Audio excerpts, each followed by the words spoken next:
International டோகோவோண்டா டே அப்படின்னு சொல்லிட்டு ஒரு டேங்க. இது வந்து ஒரு தற்காப்பு கலை தான்.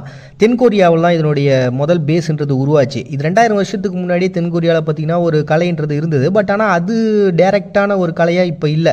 செகண்ட் வேர்ல்டு வாருக்கு அப்புறம் பார்த்தீங்கன்னா இவங்க மறுபடியும் அதை ரீஜென்ரேஷன் பண்ணாங்க. ஸோ அதில் வந்து பார்த்தீங்கன்னா கராத்தே, சீனாவினுடைய தற்காப்பு கலை இதெல்லாம் மிங்கிளாகி தான் பார்த்தீங்கன்னா இப்போ இருக்கக்கூடிய அந்த தற்காப்பு கலை அந்த டோகோவாண்டான்றது உருவாயிருக்குது. இது 2006 பார்த்தீங்கன்னா அவங்க ஒரு அனௌன்ஸ்மெண்ட்டோட இந்த டேவை வந்து உருவாக்கியிருக்காங்க. 2000 பார்த்தீங்கன்னா இந்த ஒலிம்பிக்லேயும் ஜாயின் பண்ணாங்க. ஸோ அதன் மூலமாக இதனுடைய பெருமை அப்படின்றது பயங்கரமாக போச்சு. அப்படிப்பட்ட ஒரு கலையை தற்காப்பு கலையை கொண்டாடணும்னு சொல்லிட்டு தான் பார்த்தீங்கன்னா இன்டர்நேஷனல் டோகோவாண்டா டே அப்படின்னு சொல்லிட்டு தென்கொரியாவில் உருவான ஒரு தற்காப்பு கலையை கொண்டாடுறதுக்காக உருவாக்கப்பட்ட தினமாக வந்து செலிப்ரேட் பண்ணுறாங்க செப்டம்பர் 4. நெக்ஸ்ட்டு கோஆப்ரேஷன் டே அப்படின்னு சொல்லிட்டு ஈரானில் ஒரு டேங்க. இது வந்து 1991 பார்த்தீங்கன்னா கூட்டுறவுத்துறையினுடைய சட்டமானது அவங்களுக்காக நிறைவேற்றினாங்க.